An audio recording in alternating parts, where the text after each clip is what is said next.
तर मित्रांनो, आपण आता पाहूया की पॉलिटीचे जवळपास 21 ते 35 प्रश्न आहेत, ते आपण एक एक घेऊया.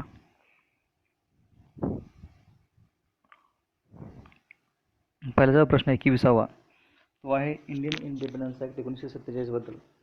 ठीक आहे, तर आधी आपण प्रश्न वाचूया, त्याचं उत्तर काय बघूया आणि त्याचं मग ॲनालिसिस घेऊया. तर पहिलं वाक्य सांगते की संविधान सभा पूर्ण ही सार्वभौम संस्था बनली. ओके, त्यानंतर संविधान सभा ही स्वतंत्र भारताची पहिली संसद बनली. जेव्हा संविधान सभा विधिमंडळ संस्था म्हणून भरत असते तेव्हा तिचे अध्यक्ष राजेंद्र प्रसाद असत आणि संविधान सभेची सदस्य संख्या 391च्या तुलनेत 299पर्यंत कमी झाली. तर याचं काय म्हणतात त्यांनी, बरोबर कुठला हे विचारले त्यांनी, समजा 3 वाक्य दिलेत. तर आता हा जो प्रश्न आहे तो ॲक्टवर आलेला आहे. आपल्याला माहिती आहे की 1773 ते 1947 सगळे ॲक्ट्स महत्त्वाचे आहेत. तर हे याच्यावर इलिमिनेशन मेथडनी पण आपल्याला जाता येऊ शकतं. ओके, तर संविधान सभा ही पूर्ण सार्वभौम संस्था बनली 1947 ॲक्टने, ते पहिलं बरोबर वाक्य. त्यानंतर संविधान सभा ही स्वतंत्र भारताची पहिली संसद बनली, हे पण बरोबर आहे. पण तुम्हाला तिसरं जर वाक्य माहीत असेल तरी उत्तर बरोबर येते. तिसरं वाक्य काय सांगतं, तिसरं सांगतं की संविधान सभा विधिमंडळ म्हणून जेव्हा विधिमंडळ उभं असते तेव्हा राजेंद्र प्रसाद अध्यक्ष असत. पण हे तिसरं चुकीचं आहे. बरोबर आहे, तिसरं जे वाक्य आहे ते चुकीचं आहे. त्यामध्ये राजेंद्र प्रसाद नसत तर जी.व्ही. माळवणकर होते. राजेंद्र प्रसाद कधी होते, जेव्हा संविधान सभा जी असायची ते विधिमंडळ असायची तेव्हा जी.व्ही. माळवणकर असायचे, आणि जेव्हा आपले संविधानाची निर्मिती केली जायची त्याचे अध्यक्ष राजेंद्र प्रसाद होते. त्यामुळे तिसरं वाक्य जे आहे ते चुकीचं आहे. तर त्याच्यावरून उत्तर आपल्याला येऊन जाईल. तर त्याचं उत्तर काय येईल, समजा तिसरं वाक्य चुकीचं आहे त्यामुळे क चुकीचं आहे. बरोबर आहे, तर क कुठं कुठं चुकीचं आहे, क जे आहे ते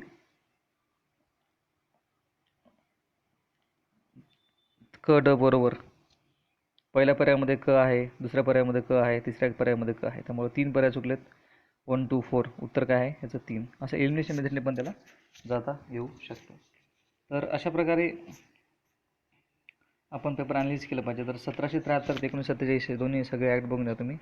तर अशावर बाकी प्रश्न कुठले विचारले जाऊ शकतात, तर जे आहे 391 जी संख्या आहे ती 299पर्यंत कमी झाली. मग 391 जी संख्या होती तिचं डिस्ट्रीब्युशन कशा प्रकारे होतं, असे प्रश्न विचारू शकतात. त्यानंतर 1947 ॲक्टने अजून काय झालं की भारत आणि पाकिस्तान हे 2 महत्त्वाचे स्टेट अस्तित्वात आले. त्यानंतर गव्हर्नर जनरल ऑफ इंडिया नावाचं एक पद अस्तित्वात आलं. ठीक आहे, लॉर्ड माउंटबॅटन जे आहे ते पहिले गव्हर्नर होते आपले, the first governor general of India. आणि व्हाईसरॉय नावाचं जे पद होतं जे आपलं 1858च्या ॲक्टने आलं होतं ते रद्द करण्यात आलं.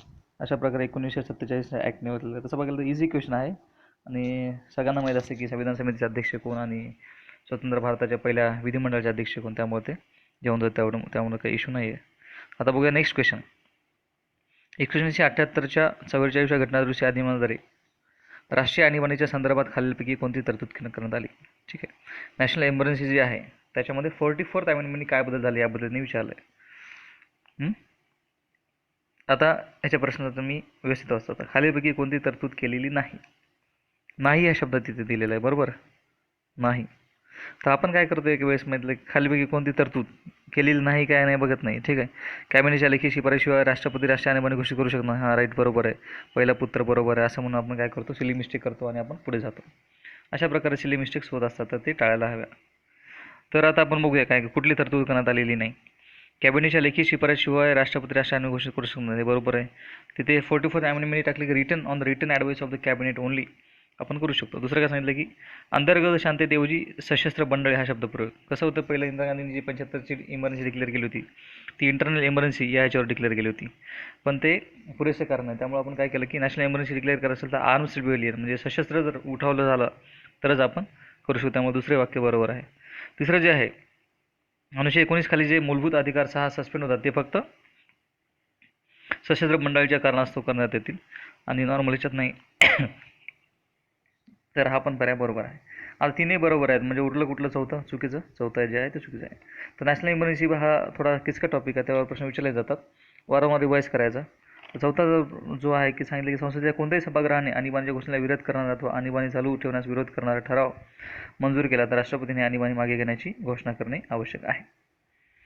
तर इथे कसं आहे की प्रत्येक एमर्जन्सीचं वेगळं आहे. नॅशनल इमर्जन्सीचं आहे की दोन्ही सभागृहाची मान्यता लागते किंवा प्रेसिडेंट स्वतः प्रेसिडेंट रूलमध्ये माघार घेऊ शकतो.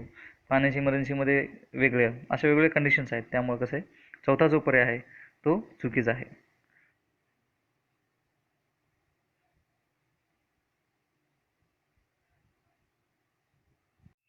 नेक्स्ट क्वेश्चन 23वा क्वेश्चन. ठीक आहे. तर हे विधाने विचारते असं म्हणते. मूळच्या राज्यघटनेमध्ये उपराष्ट्रपती निवड संसद या दोन्ही सभागृहाच्या संयुक्त बैठकीत व्हावा अशी तरतूद होती. नंतर 1961च्या 11व्या घटनादुरुस्तीने उपराष्ट्रपती निवड पद्धती बदल करण्यात आली. उपराष्ट्रपतीची निवड दोन्ही सभागृहाच्या केवळ निर्वाचित सदस्यांच्या निवड मंडळाकडून केली जाते आणि निवड मंडळ इलेक्टोरल कॉलेज अपूर्ण होते या कारणास्तव उपराष्ट्रपतीच्या निवडणुकीला आव्हान देता येत नाही. तर आता आपण हा 23वा प्रश्न बघूया. तर कसं आहे की तुम्हाला एक जर गोष्ट माहीत असेल तर त्यातून उत्तर येतं. तर आता मला तर डायरेक्ट माहीत आहे की तिसरा पॉईंट क मध्ये सांगितलं की उपराष्ट्रपती निवड दोन्ही सभागृहाच्या केवळ निर्वाचित. केवळ हा शब्द खूप महत्त्वाचा आहे मित्रांनो. केवळ वगैरे याच्यामधून आपल्याला चुकीचं हे जातं. ठीक आहे. तिसरं चुकीचं आहे केवळ. त्यामुळे क चुकीचं कुठं आहे? पर्याय क्रमांक 3मध्ये क चुकीचं आहे. ठीक आहे. त्यामुळे 3 जे उत्तर आहे ते बरोबर आहे. मी डायरेक्ट त्या एका ह्याच्यावरून मी तिथपर्यंत गेलो आहे. त्यामुळे असं एलिमिनेशन पद्धतीने तुम्ही करू शकता. जर तुम्हाला माहीत नसेल तर तुम्हाला एक एक पर्याय बघावं लागेल. आता आपण एक पाहूया एक एक. तर कसं होतं की पहिलं उपराष्ट्राची पद्धत लोकसभा आणि राज्यसभा दोन्ही एकत्र येऊन हे करायचे, ज्यामध्ये संयुक्त ह्याच्यामध्ये होती. पण 11व्या घटनादुरुस्तीने काय केलं, 2 गोष्टी घडल्या. पहिली गोष्ट काय झाली की जॉईंट सिटिंग काढून टाकली आणि सेपरेट मतदान घेतलं झालं. आणि दुसरी जी आहे ती काय केलं की इलेक्ट्रल कॉलेज इनकम्प्लीट आहे तुमचं, ज्या उद्देश असतो इलेक्शन जे आहे ते इनव्हॅलिड ठरणार नाही. अशा 2 गोष्टी हे झाल्या. पण निर्वाचितमधून घेतली जात नाहीत. आता तुम्हाला राष्ट्रपती आणि उपराष्ट्रपती यांच्या निवडणुकीमधला फरक माहिती पाहिजे. तर राष्ट्रपतीचं जे आहे ते निवडणुकीमध्ये लोकसभा, राज्यसभा आणि विधानसभा या तीनही ह्याच्यातले इलेक्टेड मेंबर जे लोकांनी निवडून दिलेले असतात किंवा डायरेक्टली इनडायरेक्टली इलेक्टेड असतात ते भाग घेतात राष्ट्रपतीच्या इलेक्शनमध्ये. पण उपराष्ट्रपतीच्या इलेक्शनमध्ये लोकसभा आणि राज्यसभेचे सगळे निवडून दिलेले, न निवडून दिलेले, नॉमिनेटेड हे सगळे भाग घेतात. हा फरक तुम्ही लक्षात केला पाहिजे. त्यामुळे केवळ निर्वाचित जे आहे शब्द तो चुकीचा आहे. त्यामुळं क जिथे चुका आहे ते ते उत्तर बरोबर आहे. त्यामुळे पर्याय क्रमांक 3 हा उत्तर बरोबर आहे. अशा प्रकारे राष्ट्रपती आणि उपराष्ट्रपती या गोष्टीबद्दल विचारतात. त्यामुळे महत्त्वाचे राष्ट्रपती उपराष्ट्रपतींचा क्रम हे पण गोष्टी विचारल्या आहेत. त्यामुळं राष्ट्रपती उपराष्ट्रपती ज्यांचा क्रम आहे ते आपण ट्रिक्स जे आहे ट्रिक्स डे त्याच्यामध्ये आपण वेगवेगळ्या ट्रिक्स तो आपण लक्षात ठेवणार आहोत. आणि बाकी राष्ट्रपती आणि उपराष्ट्रपतीबद्दल काही महत्त्वाच्या प्रोव्हिजन्स वगैरे तुम्ही आर्टिकल्स वगैरे बघून घ्या. पुढचा जो प्रश्न आहे तो 24वा. महाराष्ट्राच्या राज्यपालाबाबत खालीलपैकी कोणते विधान सत्य आहे? ते अँग्लो इंडियन जमातीमधील एकाच विधान परिषदेवर नामनिर्देशित करू शकतात. ते अँग्लो इंडियन जमातीमधील किमान 2 विधानसभेवर नामनिर्देशित करू शकतात. त्यांना राज्यघटनेच्या अनुच्छेद 371(2) अन्वये विशेष जबाबदारी प्रदान करण्यात आली आहे. राज्यघटनेच्या अनुच्छेद 31A खाली सक्तीने खाजगी मालमत्ता संपादन करणंच अशा विचारात राखून ठेवू शकत नाहीत. तर सत्य विधान विचारलं आहे त्यांनी. तर मित्रांनो ते अँग्लो इंडियन जमातीमध्ये एक विधान परिषद नामनिर्देशित करू शकतात. चुकीचं वाक्य आहे. तर कसं असतं की राज्यपाल काय करतो, अँग्लो इंडियनवर जो आहे अँग्लो इंडियन तो करू शकतो फक्त विधानसभेवर करू शकतो. लेजिस्लेटिव्ह असेंब्ली आहे ना त्याच्यावर करू शकतो. किती? जास्तीत जास्त 1. 2 दिले त्यांनी. ठीक आहे. तर 2 करू शकत नाही. हे जे 2 दिले ते चुकीचं आहे. एकच करू शकतो. त्यामुळे पहिलं चुकीचं, दुसरं चुकीचं. आणि 371(2) नव्हे त्यांना ते स्ट्रॅटेजी बोर्ड असतं आपलं वैधानिक विकास महामंडळ त्याच्याबद्दल त्यांना स्थापन करण्याबाबत पावर असतं. त्यामुळे तिसरं जे वाक्य आहे ते बरोबर आहे. असं डायरेक्टली जर माहीत असेल तर तुम्ही 3 पर्याय हे करून पुढे जाऊ शकता. तर खातरजमा करायचे असेल तर बाकीचे 2 आणि 31A नुसार ते विधेयक जे आहे ते राष्ट्रपती विचारात राखून ठेवू शकतात. नाही ते चुकीचं आहे. त्यामुळे जे आहे पर्याय क्रमांकाचं उत्तर काय 3 बरोबर आहे. तर राज्यपालाबद्दल तुम्ही लक्षात ठेवा की राज्यपालाबद्दल काय विचारतात काय नाही. ठीक आहे. जे आपण राष्ट्रपती अँग्लो इंडियन हे करतो तसं राज्यपाल जो असतो तो एकच करतो. हा थोडा ट्रिकी किंवा जो पार्ट आपण नेग्लेक्ट करतो त्या पार्ट आलेला प्रश्न. त्यामुळे राज्यपालाबद्दल महत्त्वाच्या गोष्टी तुम्हाला माहिती पाहिजे. तर राज्यपाल काय करतो, विधान परिषदेवर कोणाला नॉमिनेट करतो, तर तो 16 जो आहे तो आमदार जो विधान परिषदेवर नॉमिनेट करतो, विधान सभेवर नाही, नॉर्मल ह्याच्यामध्ये, ज्यामध्ये literature, art, social service, science आणि कोऑपरेटिव्ह सोसायटीचे यामधले जे असतात ते 16 मेंबर विधान परिषदेवर नॉमिनेट केले जातात. आणि विधानसभेवर एक अँग्लो इंडियन जर त्याला वाटलं की संख्या कमी आहे तर तो नॉमिनेट करू शकतो. ठीक आहे. तर 24चं उत्तर आहे 3. राज्यपालाबद्दल विशेष तुम्ही माहिती घ्या, अभ्यास करा. पुढचा प्रश्न आहे 25वा. तारखेच्या संदर्भात मी तुम्हाला नेहमी सांगितले की महत्त्वाच्या तारीख तुम्हाला पाठ पाहिजेच. तर आपण बघूया तारीख काय काय दिला त्यांनी. बाब जुळत नाही म्हणजे तुम्हाला हा थोडा अवघड क्वेश्चन आहे. सगळ्या तारखी माहीत पाहिजे. ठीक आहे. VIMP तारीख तुम्हाला पाठच पाहिजे. नाही विचारलं म्हणजे सगळ्या तारीख माहीत पाहिजे याच्यामध्ये. तर 29 ऑगस्ट 1947ला आपली मसुदा समिती स्थापना झाली. 26 नोव्हेंबर 1949 स्वीकृत केले. 24 जानेवारी 1950 अंतिम संविधानावर स्वाक्षरी केली. बरोबर आहे. तर 11 डिसेंबर 1946 हे आता मला माहिती आहे डायरेक्ट तारीख, त्यामुळे मला उत्तर माहिती आहे. तर आपले जे संविधान सभेत उद्दिष्टांचा ठराव जो मांडला तो 13 डिसेंबरला मांडलेला आहे, 13 डिसेंबर 1946. ओके. पहिली जी संविधान समिती बैठक झाली 9 डिसेंबरला झाली आणि आपण 13 डिसेंबरला ठराव मांडला, तर ते 11 डिसेंबर दिले चुकीचं आहे. दुसरं जे वाक्य आहे ते बरोबर आहे. तिसरं तर आपल्या प्रिॲम्बलमध्येच मेन्शन केलेलं आहे की आपण जे संविधान आपण स्वीकारलेलं आहे 26 नोव्हेंबर 1949 रोजी आणि 24 जानेवारी 1950ला सगळ्यांनी स्वाक्षऱ्या केल्या, तेव्हा आपली संसद चालू होती, तेव्हा संविधानावर सगळ्यांनी स्वाक्षऱ्या केल्या आणि 26 जानेवारी 1950ला आपलं संविधान असं झालं, तो आपला रिपब्लिक डे नाही. अशा प्रकारे महत्त्वाच्या तारीख तुम्हाला माहीत पाहिजे, तर हे ते 11 डिसेंबर हे जे आहे ते 13 डिसेंबर, त्यामुळे पर्याय क्रमांक उत्तर कुठलं चुकीचं आहे, 1 आहे. अशा प्रकारे 25वा प्रश्न आहे, महत्त्वाच्या तारीख. इझी क्वेश्चन आहे, तुम्हाला तारखा पाठ असतील तर वारंवार रिव्हिजन केलं तर तुम्हाला आरामात त्याचे मार्क मिळतील. ओके. आता पाहूया नेक्स्ट क्वेश्चन. ठीक आहे. राज्य विधिमंडळाने संमत केलेले विधेयक राज्यपाल राष्ट्रपतीच्या विचारात राखून ठेवू शकतात. ओके. आता एखादं बिल आहे, जर राज्यपाल प्रेसिडेंटच्या रेफरन्ससाठी राखून ठेवू शकतो, तर मग प्रेसिडेंटने काय निर्णय घ्यायचा, तर ते प्रेसिडेंट विधेयकाला मान्यता देतात किंवा मान्यता राखून ठेवतात, विथहोल्ड असेल किंवा डिक्लेअर. राज्य विधिमंडळाकडे पुनर्विचार ते पाठवू शकतात. ओके. राष्ट्रपतीकडून परत आले विधेयक राज्य विधिमंडळामध्ये 3 महिन्यात परत पाठवलं तर ते मान्यता दिली पाहिजे आणि राष्ट्रपती संमतीने बंधनकारक आहे. आणि पुनर्विचारात परत आलेले विधेयक जर राज्यमध्ये विधिमंडळाकडून पुन्हा मंजूर केले तर राष्ट्रपती त्या 6 महिन्याच्या कालावधीत संमती दिली पाहिजे. असे वाक्य आहेत. हा थोडा डिफिकल्ट कॅटेगरीतला प्रश्न आहे, थोडा डिटेल आहे, आपण एवढं बारीक वाचत नाही, पण इझिली माहीत होऊ शकतं जर अभ्यास चांगल्या प्रकारे केला तर. पहिलं अ बरोबर आहे, ठीक आहे, ब बरोबर आहे. तिसरं जे आहे ते 3 महिने नाही, 3 महिन्याच्या आत नाही, ते 6 महिन्याच्या आत आहे. त्यामुळे असं बारीक बारीक गोष्ट लक्षात ठेवा. MPSC अशा प्रकारे प्रश्न विचारते, एकदम बारीक बारीक. आता बघितलं आपण राज्यपाल जवळपास 2 क्वेश्चन विचारले आहेत त्यांनी, ठीक आहे.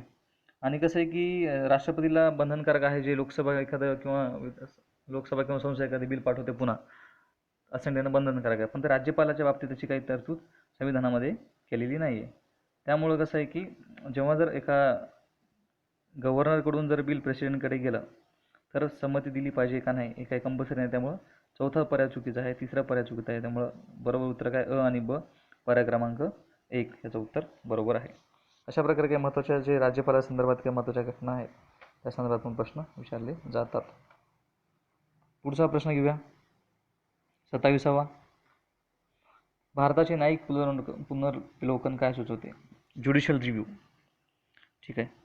कायद्याच्या आणि कार्यकारी आदेशाची घटनात्मक घोषित करण्याचा न्यायालयीन अधिकार, कायदेमंडळाद्वारे मंजूर करण्यात आलेल्या कायद्याचे सुज्ञपण यावर प्रश्न उपस्थित करण्याचा न्यायालयाचा अधिकार, कायदेशीर मान्यता असलेल्या सर्व बाबींची राष्ट्रपतीची मान्यता मिळण्या अगोदर पुनर्विलोकन करण्याचा न्यायालयीन अधिकार, किंवा आपल्यास यापूर्वी समान अथवा भिन्न प्रकरणामध्ये दिलेल्या निर्णयाचे पुनरावलोकन करण्याचा न्यायालयीन अधिकार. तर हा ज्युडिशियल रिव्ह्यू जो आहे तो हा कन्सेप्ट बेस्ड पार्ट आहे, त्याला न्यायालयीन पुनर्विलोकन असं म्हणतात. तर कसं असतं की ज्युडिशियल रिव्ह्यू म्हणजे काय असतं की समजा एखादा कायदा किंवा बिल संसदेने पास केलं आणि ते आपल्या कॉन्स्टिट्युशनल प्रिन्सिपल्सला फॉलो होते की नाही ते चेक करणं म्हणजे संविधानाचं काम आहे. ते घटनात्मक तरतुदी फॉलो होते की नाही, म्हणजेच काय, the constitutivity of the executive order. त्यामुळे 1 हा पर्याय जो आहे तो बरोबर आहे. डायरेक्ट कन्सेप्च्युअल अंडरस्टँडिंगचा प्रश्न आहे, त्यामुळे याचं उत्तर 1 आहे. बाकीचं जे आहे ते त्याचं पुनरावलोकन वगैरे ते आणि राष्ट्रपतीची मान्यता मिळाल्या अगोदर आपण काही करतच नाही, राष्ट्रपतीची मान्यता मिळाल्याशिवाय बिल हे होतच नाही. त्या ज्युडिशियल रिव्ह्यू जो कन्सेप्ट आहे तो सगळ्यात पहिल्यांदा अमेरिकेमध्ये जॉन मार्शल यांनी आणला होता, ठीक आहे. तो USA ओरिजिनल झाला ज्युडिशियल रिव्ह्यू कन्सेप्ट. आणि कसं आहे की केशवानंद भारती केसमध्ये सगळ्यात पहिलं काय झालं की पहिल्या घटनादुरुस्तीने फर्स्ट अमेंडमेंटने काय केलं, आपण पाहिलं की नवीन शेड्यूल क्रिएट केला. त्यामध्ये ज्युडिशियल रिव्ह्यू म्हणजे न्यायालयाच्या कक्षेच्या बाहेर काही टॉपिक्स टाकले, राईट टू प्रॉपर्टीचे वगैरे. पण केशवानंद भारती केसमध्ये 24 एप्रिल 1973 नंतर त्या ज्या 9 शेड्यूलमध्ये टाकलेल्या गोष्टी आहेत त्या ज्युडिशियल रिव्ह्यूसाठी पात्र असतील असं सांगितलं आहे. आपण पाहिलं की नॅशनल ज्युडिशियल अपॉइंटमेंट कमिशन नावाचं जे बिल आहे ते 99 कॉन्स्टिट्युशनल अमेंडमेंट होती, ते न्यायालयाने खारिज केली. ते जे बेसिक स्ट्रक्चर ऑफ कॉन्स्टिट्यूशन होतं त्याप्रती म्हणून. जर ते ज्युडिशियल रिव्ह्यूमध्ये कॉन्स्टिट्युशनली कसं चेक केले जाते, तर बेसिक स्ट्रक्चर ऑफ जे कॉन्स्टिट्यूशन आहे त्याच्यानुसार जे त्यात कुठे डिफाईन केलं नाही पण काही प्रिन्सिपल आहे, जसे सेक्युलरिझम आहे, ठीक आहे, ह्या सगळ्या इंडिपेंडंट ऑफ ज्युडिशियरी ह्या सगळ्या गोष्टीवरून ते बेसिक स्ट्रक्चर ऑफ कॉन्स्टिट्यूशन जे आहे ते डिक्लेअर केलं जातं. अशा प्रकारे कन्सेप्च्युअल बेस प्रश्न विचारले जातात. कन्सेप्ट पण महत्त्वाचे आहेत काही. त्यानंतर बघा पुढचा प्रश्न, ठीक आहे. राज्याचा राज्यपाल म्हणून नियुक्त होणारी व्यक्ती ही भारतीय संघातील इतर दुसऱ्या राज्याची असली पाहिजे. त्यानंतर देशाच्या धर्मनिरपेक्ष वैशिष्ट्याची खात्री देण्यासाठी सर्वोच्च न्यायालयातील किमान एक जज आहे तो मुस्लिम असला पाहिजे. तिसरं, संसदेच्या लोकलेखा समितीचा अध्यक्ष विरोधी पक्षाचा असला पाहिजे. तर त्यांनी काय विचारलं की भारतीय राज्यघटनेमध्ये खालीलपैकी कुठली बाब समाविष्ट केली आहे. राज्यघटनेमध्ये खालीपैकी कुठली बाब समाविष्ट केली आहे? तर आता आपल्याला माहीत एक एक वाक्य घेऊया आपण. पहिलं जो वाक्य आहे, राज्याचा राज्यपाल म्हणून व्यक्ती ही दुसऱ्या राज्याचा प्रतिनिधी असली पाहिजे. हे एक कन्व्हेन्शन आहे, परंपरा. काही गोष्टी कसे आपण कन्व्हेन्शन केलेल्या आहेत किंवा परंपरा किंवा एक रूढी परंपरा ठरवल्या आहेत आपण, ठीक आहे.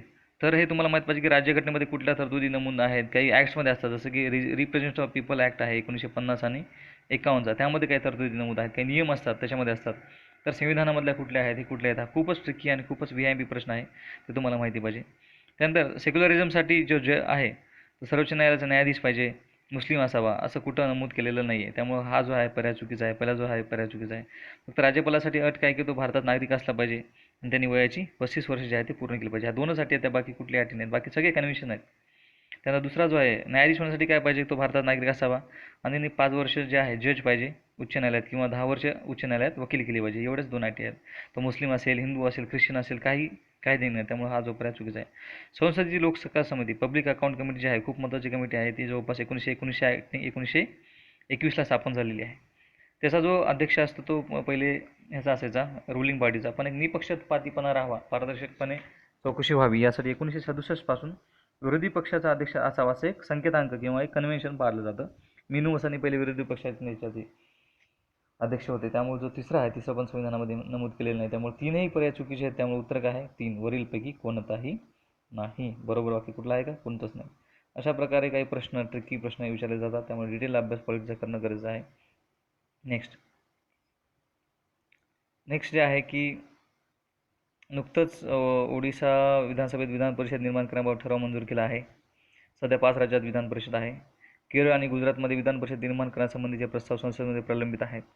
विधान परिषद 112 सदस्य नोंदणीकृत पदवीधारकाकडून निवडले जातात. ओके, हा प्रश्न आहे पुढचा. तर कसं आहे की नुकतंच ओडिशा राज्याने विधानसभा परिषद निर्माण करण्याचा निर्णय घेतला होता. हे न्यूजमध्ये होतं. त्यामुळे पहिलं वाक्य जे आहे ते बरोबर आहे.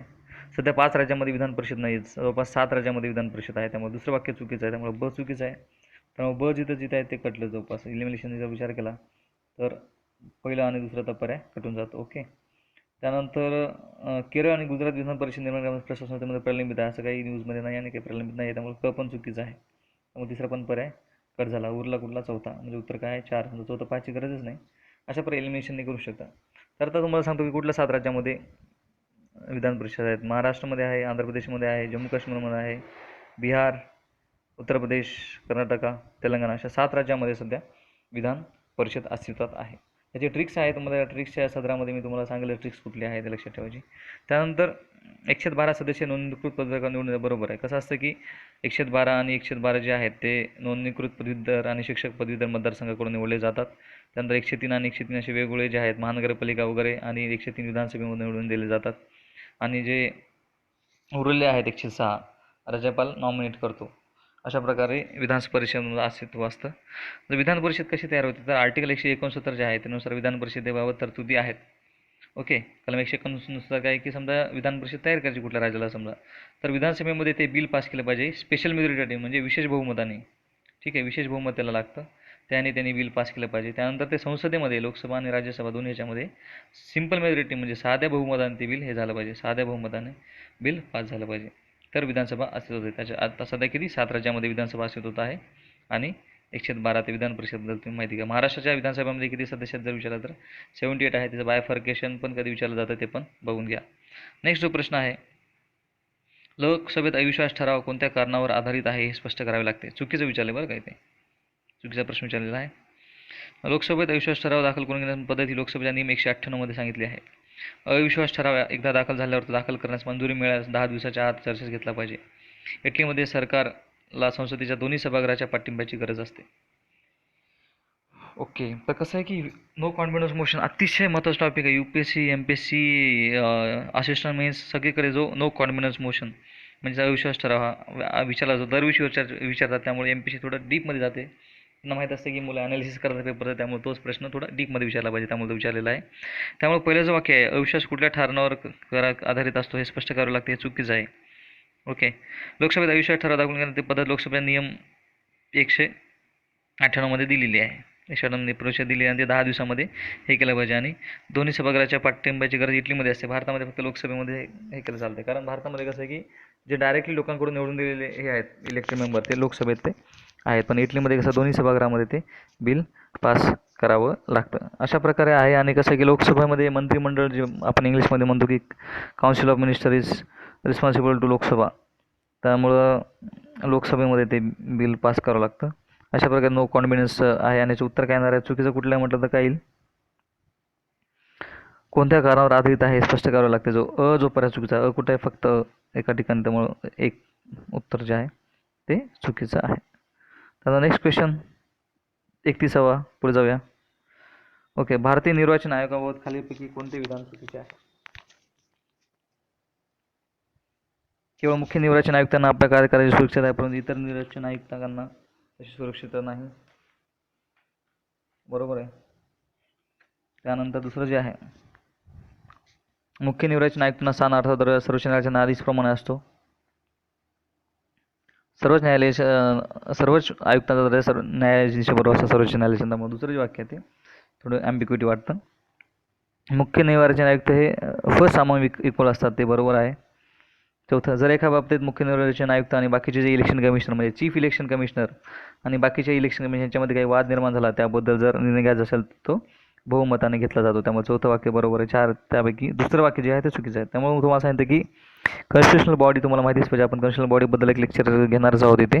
एक 10 ते 12 बॉडीज आहेत, ते महत्त्वाच्या बॉडीजमध्ये त्यांचं जे प्रोव्हिजन्स हे बारीक बारीक विचारलेल्या गोष्टी कंपॅरिझन कोणाशी केलं जातं ते सगळं माहीत पाहिजे. तर या बाबतीत जे आहे ते उत्तर क्रमांक 2 आहे. जे मुख्य आयुक्त जे आहेत ते जजचे असतात. बाकीचे पण इलेक्शन कमिशनर जे बाकी सॅलरी वगैरे सगळं ते जज रिलेटेड आहे. फक्त सिक्युरिटी ऑफ टेनर जे आहे जे फक्त चीफ इलेक्शन कमिशनर आहे, जे चीफ जस्टिस ऑफ इंडिया किंवा बाकीचे प्रमाणे काढलं जातं. बाकीचे प्रोव्हिजन्स ही इलेक्शन कमिशनर अवेलेबल आहे. त्यामुळे पर्याय क्रमांक 2 ह्याचं उत्तर आहे. विधान चुकीचं आहे. त्यानंतर पुढचा जो प्रश्न आहे आर्टिकल 21 बद्दल, right to life and liberty. आपण पाहिलं की आर्टिकल 21 जे आहे कोणत्याही व्यक्ती जीवित किंवा व्यक्ती स्वातंत्र्याच्या कायद्याच्या योग्य प्रक्रियेशिवाय, आपण त्यासाठी इंग्लिशमध्ये पाहूया की according to article 21 the Indian constitution no person shall be deprived of his life and personal liberty except according to the due process of law.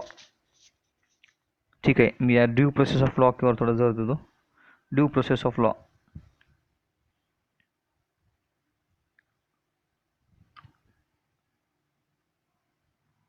तर हे ड्यू प्रोसेस ऑफ लॉ जे आहे ते आपल्या कॉन्स्टिट्यूशनमध्ये आहे, अमेरिकन कॉन्स्टिट्यूशनमध्ये USA आलेलं आहे. तो आपल्याकडे कसं आहे की प्रोसिजर इस्टॅब्लिश बाय लॉ असं आहे ते. त्यामुळं पहिलं जे वाक्य आहे ते चुकीचं आहे.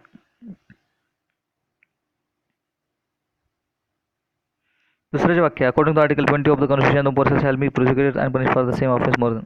आर्टिकल 20 जे आहे आपलं शिक्षेच्या स्वरूपात आहे, ज्यामध्ये 3 गोष्टी आहेत. पहिली गोष्ट सांगते की मागच्या कायद्यानुसार तुम्हाला शिक्षा करण्यात येत नाही, नो एक्स पोस्ट फॅक्टोला. त्यानं दुसरं सांगते की समजा नो डबल जिओ पार्टी म्हणजे एकाच शिक्षे काय ते गुन्ह्यासाठी डबल शिक्षा करता येणार नाही. आणि तिसरं स्वतःचा साक्षीदार असणार, नो सेल्फ इन्कमिनेशन, हे तिसरं. त्यामुळे दुसरा जो पर्याय आहे बी तो बरोबर आहे. तिसरं काय सांगितलं जातं की आर्टिकल 14 नुसार कायदे पुढे संबंध. आर्टिकल 14 to 18 मध्ये की राईट टू इक्वलिटीनुसार आहे, आणि article 14 right to equality before law आणि equal protection of the law हे आहे. त्यामुळे आर्टिकल 14 तिसरं बरोबर आहे. त्यामुळेच काय प्रश्न विचारायचा नाही खाली कोणती तरतूद बरोबर नाही. ओके, त्यामुळे जर तरतूद कुठली बरोबर नाही जर विचार केला तर प्रश्न क्रमांक 32चं जे उत्तर आहे ते 32चं उत्तर की 1 यायला पाहिजे. ठीक आहे, 32चं उत्तर जे आहे ते 1 आहे. नॉट करेक्ट विचारलं त्यांनी, लक्षात घ्या. तर तुम्हाला प्रोसिजर इस्टॅब्लिश बाय लॉ आणि ड्यू प्रोसेस ऑफ लॉ यामधला फरक माहिती पाहिजे तर एकदा तुम्ही बघून घ्या पॉलिटीच्या पुस्तकातून. आपण जेव्हा फंडामेंटल राईट्स बघणार आहोत तेव्हा आपण तेव्हा डिटेल्स माहिती घेऊ त्याबद्दल. नेक्स्ट क्वेश्चन आहे क्वेश्चन 33. हे कशाबद्दल? राज्याच्या फॉर्मेशनबद्दल आहे. ठीक आहे, भारतातील राज्यघटनेचा अनुच्छेद 2 हे भारतीय संघराज्याचा भाग नसलेल्या भूप्रदेशाचा समावेश अथवा त्याची नवीन राज्यामध्ये स्थापनेस संबंधी आहे. ओके, बरोबर आहे. भारतातील राज्यघटना अनुच्छेद 3 हे अस्तित्वात असलेल्या केंद्रशासित प्रदेशासह घटक राज्याच्या स्थापनेबद्दल बदलासंदर्भात आहे. बरोबर आहे. 3 अधिकार असलेले विधेयक लोकसभेतच मांडले जाऊ शकतात. तुम्हाला स्टेट फॉर्मेशनबद्दल इथे थोडी माहिती पाहिजे. ओके, तर स्टेट फॉर्मेशनबद्दल माहिती पाहिजे. पहिलं वाक्य सांगते की 2 जे आहे आर्टिकल 2 मध्ये सांगितलं की बाबा जे भारताचा भाग नाही, जसं की पुद्दुचेरी गोवा भारताचा भाग नव्हते, ते भारतामध्ये समाविष्ट करण्यात बदल होता. आर्टिकल 3 मध्ये जे भारताचा ऑलरेडी भाग आहेत ते भारताच्या मध्ये हे करायचं. समजा छत्तीसगड, उत्तराखंड, झारखंड किंवा रिसेंटली तेलंगणा किंवा आता जम्मू काश्मीरचं आपण UT केलं, या सगळ्या गोष्टी आर्टिकल 3 नुसार घेतलं जातं. त्यामुळे पहिलं आणि दुसरं वाक्य बरोबर, पण तिसरं जे वाक्य आहे त्यामध्ये काही 2च कंडिशन आहेत. एक कंडिशन आहे की राष्ट्रपती परमिशन घ्यावं लागते त्या बिल विधेयकासाठी, आणि दुसरी कंडिशन म्हणजे राष्ट्रपती संबंधित राज्याची परमिशन घेतात किंवा त्यांचे मुद्दे मागवतात. पण त्या राज्याने दिलेले जे मुद्दे आहेत राष्ट्रपतीवर स्वीकारायचे का नाही ते बंधनकारक नाही आहे. ठीक आहे, it is not compulsory for the president to accept the suggestion given by the states. Okay, त्यामुळे हे 2च कंडिशन. बाकी मग ते बिल लोकसभेत मांडा वा राज्यसभेत मांडा काही फरक पडत नाही. ते बिल मिनिस्टर मांडू शकतो किंवा प्रायव्हेट मेंबर पण मांडू शकतो, अशा पण हे नाही आहे. त्यामुळे आणि त्याला सिंपल मेजॉरिटी लागते, असं विशेष काही स्पेशल मेजॉरिटी लागत नाही. अशा गोष्टी आहेत. तर राज्याच्या फॉर्मेशनबद्दल माहिती काय, मग राज्यांचे फॉर्मेशन, त्यानंतर राज्यांचा क्रम, कमिशन्स, या सगळ्या गोष्टी विचारल्या जाऊ शकतात. सो याचं उत्तर काय येतं मित्रांनो? ओके, क्वेश्चन नंबर 33 उत्तर काय येईल त्यांनी काय विचारलं योग्य आहे. त्यामुळे अ आणि ब जो आहे ते योग्य आहे. त्यामुळे पर्याय क्रमांक 2 अ आणि ब ह्याचं उत्तर आहे. नेक्स्ट, लोक न्यायालयाबाबत खालील विधान बरोबर आहे. जनरल क्वेश्चन आहे, पॉलिटीचा अप्लाइड बेस्ड क्वेश्चन आहे. लोक न्यायालय जे असतात ते बद्दल विचारलं त्यांनी. लिगल सर्व्हिस अथॉरिटी ॲक्टनुसार तो लोक न्यायालय आलेलं 1987 बरोबर आहे. लोक न्यायालय केवळ सेवेतील, केवळ शब्द आला की मित्रांनो लक्षात ठेवायचा, केवळ केवळ सेवेतील अथवा सेवानिवृत्त न्यायिक व्यक्तींचा समावेश होऊ शकतो. चुकीचं वाक्य आहे हे. ठीक आहे. लोकन्याय दिलेला प्रतिनिधी अंतिम असतो आणि दोन्ही प्रमाण असतो बरोबर. आणि लोकन्याय दिलेला निर्णय दिवाणी न्यायालयाने निवडा समान असतो बरोबर. तर बरोबर नाही असं विचारलं, त्यामुळे 2 हा पर्याय आहे चुकीचा आहे. आता का चुकीचा आहे त्याबद्दल आपण बोलूयाच. तर कसं आहे की लोक न्यायालयाबद्दल असं बोललेलं आहे आपण, बरोबर आहे. लोक न्यायालय, तर लोक न्यायालय बोललेलं आहे. तर लोक न्यायालय म्हणजे कसं असतं की लोकांचं न्यायालय.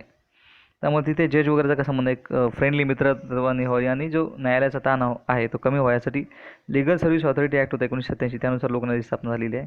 ज्यामध्ये अल्पदरामध्ये गावातील प्रतिष्ठित व्यक्ती आणि काही कायद्याचे ज्ञान असणारे जे सदस्य आहेत हे सगळे मिक्स होऊन ते निर्णय देतात, आणि तो बाइंडिंग असतो, आणि त्यांना सिव्हिल कोर्टचे पॉवर असतात. त्यासाठी LSA नावाचा ॲक्ट आलेला होता, आणि त्यामध्ये असं काही नाही की जजेस पाहिजे वगैरे. त्यामुळे जो 2 हा पर्याय तो चुकीचा आहे. लोक न्यायालयाचं नावच आहे की लोक न्यायालय, लोकांकडून न्याय देण्यासाठी देण्यासाठी केलेले न्यायालय, अशा प्रकारे आहे. त्यामुळे जो उत्तर आहे त्याचा पर्याय क्रमांक 2 जे आहे ते चुकीचं आहे मित्रांनो. नेक्स्ट आपण पाहूया लास्ट आणि शेवटचा क्वेश्चन, पॉलिटीचा क्वेश्चन नंबर 35. आता हा एवढा अवघड क्वेश्चन वाटतं आपल्याला. ठीक आहे, 4-5 वाक्य दिले, तारीखी दिली, आता काय करायचं असं कन्फ्यूज होऊ शकते, पण बारीक वाचा. आयोगाची नियुक्ती डिसेंबर 1953 मध्ये केली होती. राज्य पुनर्रचना आयोग म्हणजे स्टेट रिऑर्गनायझेशन कमिशन. आयोगाच्या प्रमुखपदी फाजल अली होते, आणि आयोगाचे अन्य 2 सदस्य HV कामत आणि गोविंद वल्लभ पंत होते. ओके, HV कामत आणि गोविंद वल्लभ पंत. तर ह्या दुसऱ्या वाक्यामध्येच आपल्या लक्षात आहे की फाजल अली अध्यक्ष होते आणि बाकीचे 2 सदस्य कामत आणि गोविंद वल्लभ पंत, म्हणजे चुकीचं आहे ते. दुसरं वाक्य जे आहे ते ब चुकीचं आहे. कारण फाजल अली कमिशनचे मेंबरचे 2 हृदयनाथ कुंजरू आणि KM पणीकर हे 2 मेंबर, आणि फाजल अली जे होते ते अध्यक्ष होते. अशा प्रकारे आयोगाचं कमिशन होतं. VIP आयोग आहे, स्टेट रिऑर्गनायझेशन कमिशन, त्यामुळे माहितीच पाहिजे तुम्हाला. त्यामुळे जर तुम्हाला लक्षात आलं की ब जो पर्याय आहे तो चुकीचा आहे, तो त्यामुळं योग्य विधान विचारलं त्यांनी, योग्य विधान विचारलं, त्यामुळे ब चुकीचं आहे. त्यामुळे 1, 2, 3 तिन्ही पर्याय घटले, उत्तर डायरेक्ट 4 येतं, बाकीचं काही वाचायची गरज नाही. अशा प्रकारे इलिमिनेशनच्या मेथडने तुम्ही जाऊ शकता. ठीक आहे, हे झालं ओव्हरऑल उत्तराबाबत, चौथं उत्तर. आता बघूया आपण डिटेल थोडं अनालिसिस. डिसेंबर 1953 मध्ये आयोगाची स्थापना झाली, बरोबर आहे. बाकीचं तुम्हाला सांगितलं Fazal Ali plus Hridaynath Kunzru plus KM Panikkar हे होते, त्यामुळं हे चुकीचं आहे दुसरं वाक्य. तिसरं जे वाक्य आहे, अहवाल आपल्या आयोगाने 30 सप्टेंबर 1954 साली, तारीख खूप बारीक विचारतात त्यांनी. 30 सप्टेंबर 1954 नाही, सप्टेंबर 1955 मध्ये आयोगाने आपला अहवाल दिलेला आहे. त्यानंतर 1956 मध्ये जो आहे कायदा तो मंजूर झाला आहे, तो बरोबर आहे. पण 1 जानेवारी 57 नाही, आपल्याला माहिती आहे की 7वी संविधानातली दुरुस्ती आहे, 7वी constitution amendment act VIP act आहे. त्यामध्ये 1 नोव्हेंबर 1956 जो आहे आपलं द्विभाषिक राज्य मुंबईत तयार झालं, तेव्हाच आयोगाचे जे प्रोव्हिजन्स आहेत ते इम्प्लिमेंट व्हायला सुरू झाले. त्यामुळे 1 नोव्हेंबर 1956ला 14 युनियन टेरिटरी, 14 स्टेट आणि 6 युनियन टेरिटरी, अशा प्रकारे आपण फाजल अली कमिशननुसार हे केलं. त्यामुळे 1 नोव्हेंबर 1956ला तो कायदा जो आहे तो अस्तित्वात आला होता. त्यामुळं पर्याय क्रमांक जो E आहे पर्याय तो चुकीचा आहे. त्यामुळं याचं फाजल अली कमिशनचं उत्तर अ आणि ड, पर्याय क्रमांक 4. अशा प्रकारे प्रश्न विचारले जातात. थोडा अवघड डिफिकल्ट टाईप क्वेश्चन आहे, पण तुम्ही इलिमिनेशन मेथड वापरली तर सोपा होऊन जातो. ठीक आहे मित्रांनो, हे झालं पॉलिटीच्या 15 क्वेश्चनबद्दल. पुढच्या भागात आपण अशाच पुढचे प्रश्न पाहूया. अशा प्रकारे क्वेश्चन पेपर ॲनालिसिस करायला पाहिजे. कुठले प्रश्न येतात, पुढे कुठले प्रश्न विचारले जाऊ शकतात, त्यातल्या महत्त्वाच्या डेट्स काय, मेमरायझेशनसाठी फॅक्ट्स मिळतात का ते बघायचं, आणि किती डीप जातात कुठल्या टॉपिकवर. जसं आपण पाहिलं की राज्यपाल आणि राष्ट्रपती उपराष्ट्रपतीवर त्यांनी हमखास प्रश्न विचारलेला आहे, त्यामुळे तो अतिशय चांगला करणं गरजेचं आहे. कॉन्स्टिट्युशनल बॉडीवर विचारला आहे, त्यामुळे चांगलं करणं गरजेचं आहे. अशा प्रकारे विविध महत्त्वाचे पॉईंट्स आपल्या लक्षात येतात, त्यामुळे क्वेश्चन पेपर ॲनालिसिस मस्ट. ठीक आहे, MPSC मॅट सिम्पल या यूट्यूब चॅनलला